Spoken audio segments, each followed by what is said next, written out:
Hello my friends, I want to start this video from the breaking news we have. You see this? This is the Ukrainian Flamingo missile, or what is left from it. It was found in Russia, somewhere in the forest. As you see, it is some sort of the fiberglass, or how to call it. Not the carbon fiber, I think, because it's a very expensive material, but something cheaper. As well as this hatch made out of the composite materials. And here are probably wings. You may see they're also composite, so I thought that missile was made out of metal completely, but it appears that just the engine housing is made out of metal. The rest of the missile, I would say, is pretty much light. It also makes it less vulnerable to be spotted by the Russian raiders. However, in this case, it probably didn't help. I think this missile was shot down by Russian Panzer 1S system. Внимание, провода не подключать. So here is attention, do not connect wires, it's said.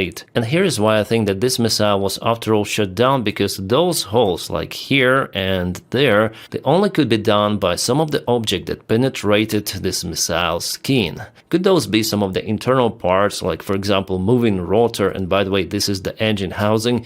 Yes, it could be like that also, but I think that after all it was shut down judging on the place, location of this missile, somewhere in the forest. I think Ukraine didn't aim for it, really. And this is the part of the electrical box. It is made out of aluminum or aluminum, depends where you live, yeah. 27 volts, it's pretty much standard for DC electrical system in aviation. The serial number of, I guess, this box is 7, and it was produced in 2025, so this year, and this is the protection level, IP54. Also, I see some rubber wash here, probably to minimize vibration of this box. And this is the microscheme. Looks like the internals of the audio interface, pretty much. Yeah, lots of the it's amplifier, yeah, isolation amplifier. Very interesting. Maybe the audio interface could be built with the same components. This microscheme is made by Promsat. It is a Ukrainian company because this phone is a Ukrainian one. The protection level of the case is IP20. It's pretty much sealed here, you see. Yeah, of course, this factory used some sort of the foreign-made components to make this microscheme, and there is one more, by the way. So Russians will analyze it, but it's nothing unique over here. It's pretty much old technology Ukraine is using in those missiles.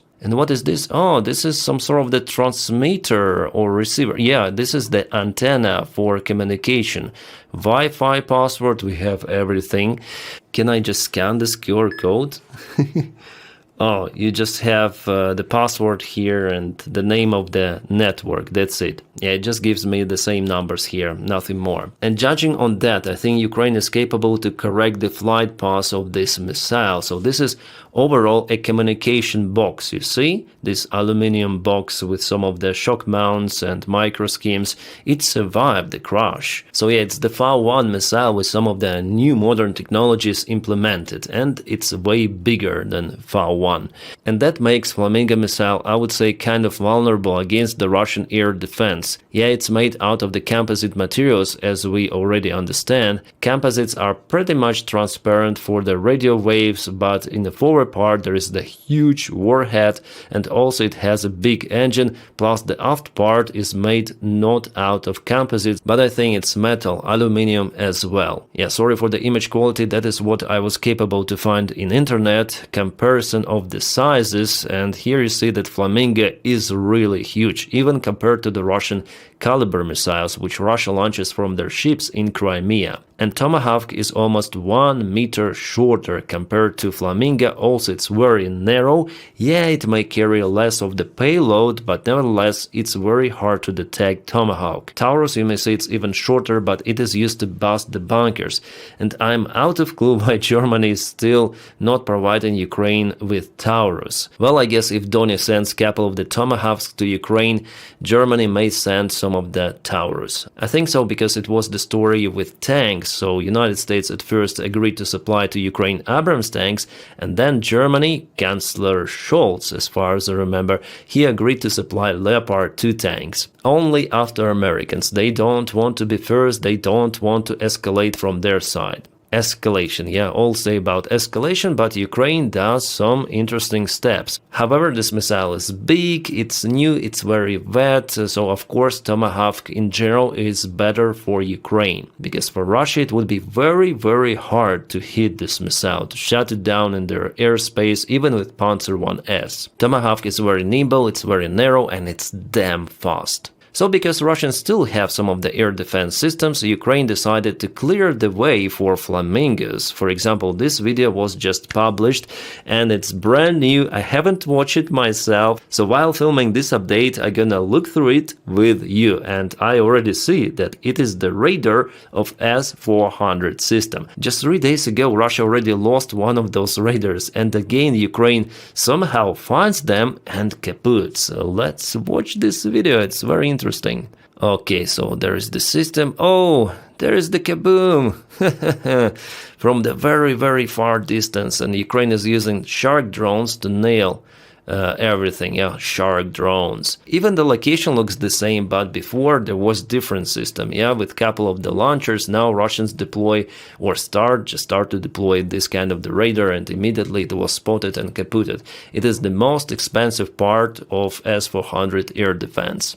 And it wasn't a decoy, because there are some of the supply vehicles nearby, and probably, well, this could be even a launcher. And do Russians have decoys of their S-400 systems to build this one? It's a very huge vehicle with this radar.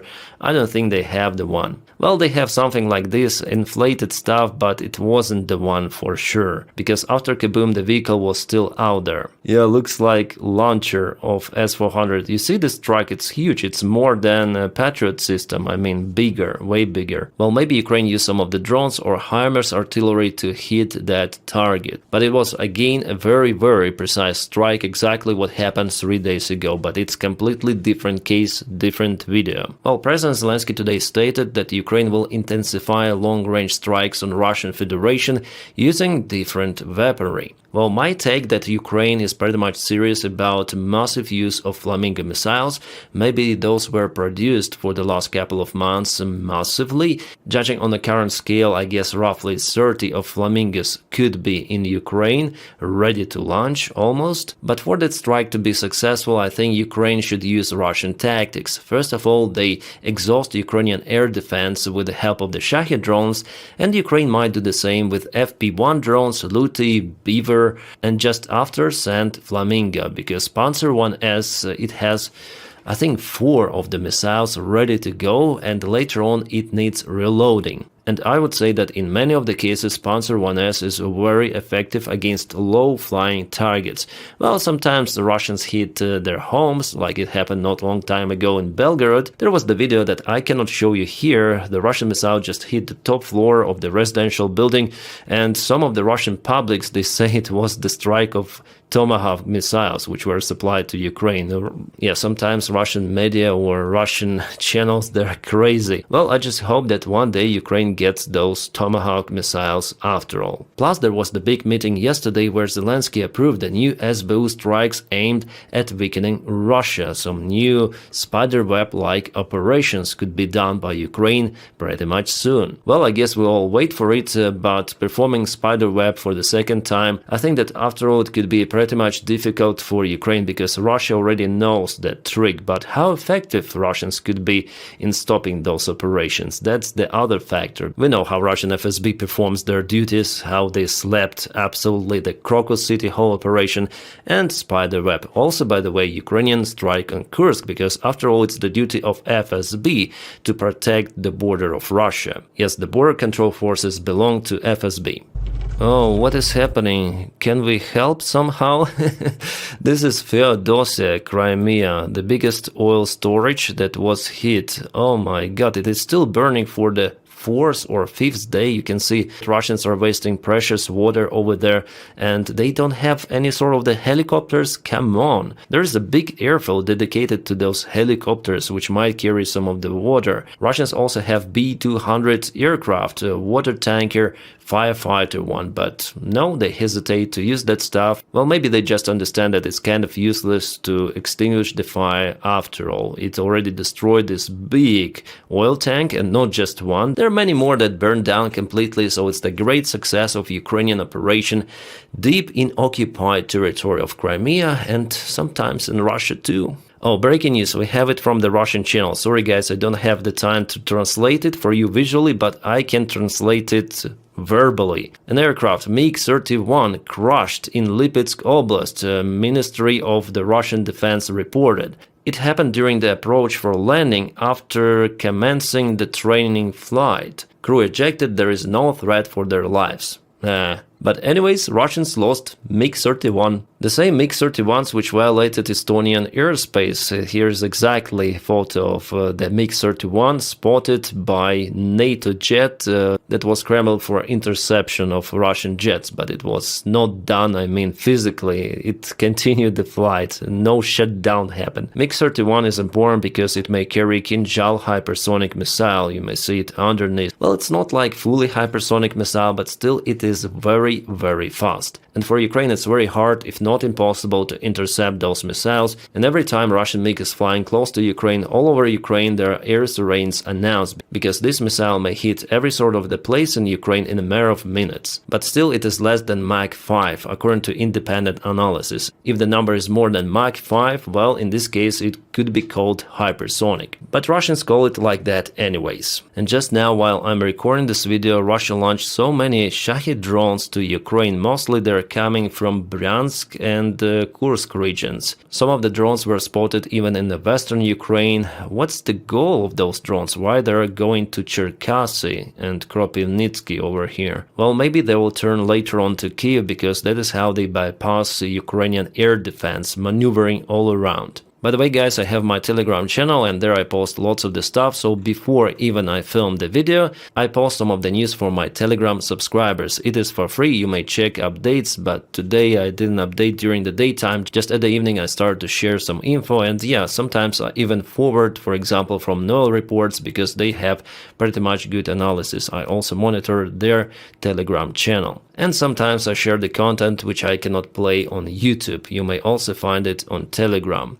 Oh, here we have a Russian Shahid drone and Ukrainian helicopter. Oh, they fire. Wow, that's the huge kaboom of the Russian drone. That's interesting. Mid-air. I wonder what kind of the helicopter is this. Maybe Mi-24 Attack 1, or maybe, well, it looks like Mi-8 after all. But I'm not sure. The video is fantastic, so Ukraine uses every sort of the tool to shut down Russian Shahid drones. But it's better to be aware of air defense missiles in this case, yeah, for this helicopter. But now using aviation is more or less coordinated with air defense. Alright guys, finally we have some of the good news, I guess, from the Zaporizhia nuclear power plant. According to the latest report from the International Atomic Agency, Russians started to plug in the station to the main electrical supplyment. Yeah, those poor generators worked already for a couple of weeks at least, and that created lots of the risks, first of all for the cooling systems of the station, but you know, Russians try to experiment. They want to activate one more reactor fully to supply occupied territories and territories of Russia. It was their main project and they didn't say about it openly, but analytics and experts also from the International Atomic Agency, they say like that. So hopefully they'll connect it as soon as possible, because supplyment of the station is crucial. What is this? Russians, what is this? Something is burning. Why? Why haven't you deployed the Panzer 1S very close to this facility? Or maybe Panzer 1S sometimes is useless? Don't tell Putin about it. He likes to put those all around his villa or palace, yeah? Well, what is this facility, guys? We have the report from Austin Technical. I follow this channel. It's very nice. You can just put in a search in Twitter. Very good channel. My recommendation. So last night, Ukrainian attack drone successfully hit Russia's Korobkovsky gas processing plant, one of the largest in southern Russia, handling up to 500 million cubic meters of liquid gas per year. Jeez, this is huge, my friends. This is outstanding. The main condenser was reportedly heavily damaged in the strike and subsequent fire. Definitely something is wrong out there. And this is the map before and after some of the fire. Yeah, some of the grass burned as well.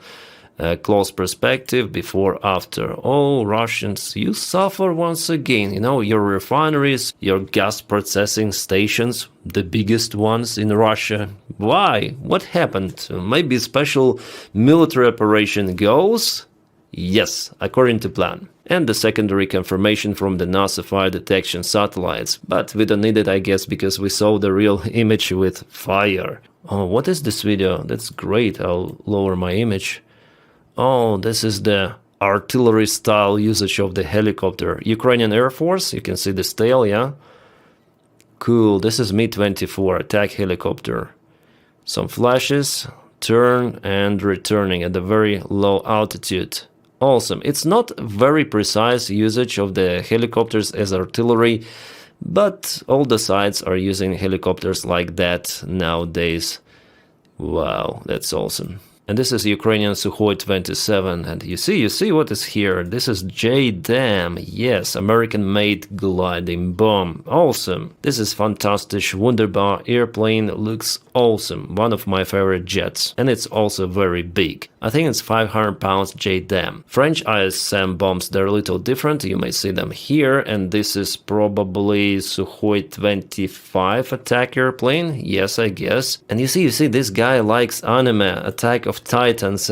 Nice. I also like anime. Well, not this particular one, but Evangelion. This is Asuka from Evangelion. I love it. Yeah, also Ghost in the Shell, Cyberpunk 2077. I'm a little deviating from the topic. Nevertheless, we share with some people some passion, and it's cool to see our pilots sharing that as well. And now let's go back to the front lines. Crazy Russians, why do they continue to do it? Across the Dobropilya direction once again, and you see those couple of the vehicles, or symbols of those couple of the vehicles. Well, if we click on it, you see there's the information and confirmation on the X platform. Let's watch at least partially this video. Well, actually it's the compilation presented to us by Ukrainian channels, Ukrainian brigades. Lots of the vehicles were kaputted, and some of them were deployed out there in Dobropilya. Yeah, geolocated and displays 1, 2, 3 vehicles totally kaputted in the failed attempt to advance towards Vladimirovka. And what was the reason for Russians doing it here? It is one of the most drone-tracked area. And I'm actually surprised that those vehicles reached this place. It's kind of far away from their location. And from what direction did they advance? From Boykivka? Because there is the Ukrainian army presented here, and we have the geo-confirmation about its presence. When it was published October 8th, the group of the Russian soldiers was eliminated by Ukrainian 425th Assault Regiment. The source is the Skala Regiment of Ukraine, and I already showed it to you yesterday, this Russian group of the soldiers. And now we have the geolocation of this event, where it happened. Awesome. It means that Ukraine has attempts to move and close this gap for Russians, but Russians send some of the reinforcements, and they do not even hesitate to use useless vehicle attacks. It is very strange, beyond understanding. Just recently they lost tons of the vehicles in this direction, and here they try again, like, what's the use? But in general, Russia has bigger plans for Zaporizhia and Dnipropetrovsk Oblast. Well, just yesterday, Commander-in-Chief of the Russian Army Gerasimov reported about Russian success in advancing in Dnipropetrovsk Oblast and also in Zaporizhia direction. From his words, I understood that now it's the priority direction for Russia. Yeah, Russians still remain quite active in Pokrovsk and Konstantinovka pockets, but Zaporizhia, from what we know already, because yesterday I showed you some of the information that Russia sent the reinforcements actually from Pokrovsk direction to the Dnipropetrovsk Oblast. Well, maybe Russian military command definitely changed the plans for the massive attack operation, which was planned before. Now they understand it's better to attack in Dnipropetrovsk Oblast and Zaporizhia. Gerasimov mentioned this direction and also Stepnogorsk, which is on the south. So that confirms my idea of the Russian priority target, and now it is Zaporizhia city and Zaporizhia Oblast, where they can propel from Dnipropetrovsk Oblast. Here Russians just want to get further, and in this direction, well, the main aim is Pokrovsk. Also, if we zoom into the place and check out the recent update, you see Russians are moving not far away from Poltavka. They gained the ground, and also in Novoselivka yesterday and today. So after all, Ukraine so far is not able to cut Russian supplies in this area. A Ukrainian presence was spotted in Yanvarsky village, but Ukraine still is unable to cut this line for Russians to trap them in Novoselivka. And here also it was the recent Ukrainian counterattack, and from my information, Ukraine is presented in Vorone village. I think after all it's important for Ukraine to cut Russians here, otherwise they might create this bigger bridgehead and get to this plateau on top, and later on it would be easier for them to go to Pokrovsk. Yeah, it's been a while since we checked the 3D map for the last time. Well, all of this territory should be red. I don't know why it's not colored, but this is the presence of the Russian army here. So if we go to Novoselivka, you can see there is the river, and let's go to the 3D mode over here. You see Russians need to go uphill just a little to this plateau, and then they might reach the highway. Novoselivka itself is in a downhill, which makes it kind of difficult to defend, and the next big village is Velika Mikhailivka. Yeah, it's way bigger, and it's on the way to Pokrovsk. Pokrovsk is over there. So the plan for the Russian army is first of all to cross this river, take this forest patch and advance further. But we'll see how it goes for them, because this is kind of the difficult terrain for them to attack, and good for defense, by the way. In general, yeah, not for this village in particular, but ups and downs make it better. Also, according to reports, the situation in Liman is not so good, because Russians cut this bridge from Ruzzia Gorodok. That's why for Ukraine it's very hard to supply this region, including Liman itself. So my prediction that Russians finally will occupy this entire area, but they will not be able to proceed towards Sloviansk because they cut those bridges themselves. I think it's the stupid move they did for their own army, but they did what they did. They wanted just probably to take Liman and not to create the threat for Ukrainian forces from the north or northeast, because without those bridges I don't think that they will be capable to cross the river. So the only chance for them to advance here is from eastern side, which is not that far away from Kramatorsk, less than 20 kilometers. Interesting. Oh, it's been a while. Aliyev met with Putin, and they even spoke about Azerbaijani jet that was shot down by the Russian air defense, and for the first time Putin actually confirmed that it was the Russian air defense. However, in his speech he also added absolute nonsense, accusing Ukraine. Putin said that it was done by mistake, and this missile, it didn't hit the airplane. No, it just exploded few meters away from the airplane. And please someone explain to Putin that that is how it used to be. That is how air defense missiles work. They do not hit airplanes or missiles. They explode nearby, releasing those shrapnel particles. And Putin said, no, those are not the shrapnel particles. Probably those are the debris of the missile itself, which is absolute nonsense, because we saw those classical holes in the skin. And by the way, this is my thumbnail that I created. I filmed a video about it on my pilot blog channel. So those holes, yeah, those are not the parts of the missile. No, this is the shrapnel, and what Putin was saying is just a pure bullshit. Moreover, a few months ago there was the information published that the crew of the air defense systems, they obtained the order from commander to launch those missiles to shut down the target. That was not moving as a Ukrainian drone, it was traveling way faster, at least 3 times faster. But Putin says, no, we're gonna look what happened, we're also gonna prosecute those who did it. But what we know, that commander who gave the order, he was promoted before by Russians also a few months ago. And here is this part of the video showing Putin speaking to Aliyev, president of Azerbaijan. I know you don't speak Russian, probably. I do, but let's just listen to this audio. I'll turn it on. Is there some audio level? I will rise it up. It's probably maximum that I can get. Why there is no microphone? Russian media, what happened? By the way, they met in Tajikistan. It means that they don't want to show this Putin's mumbling about that missile. By the way, look at Aliyev's face. Like, yeah.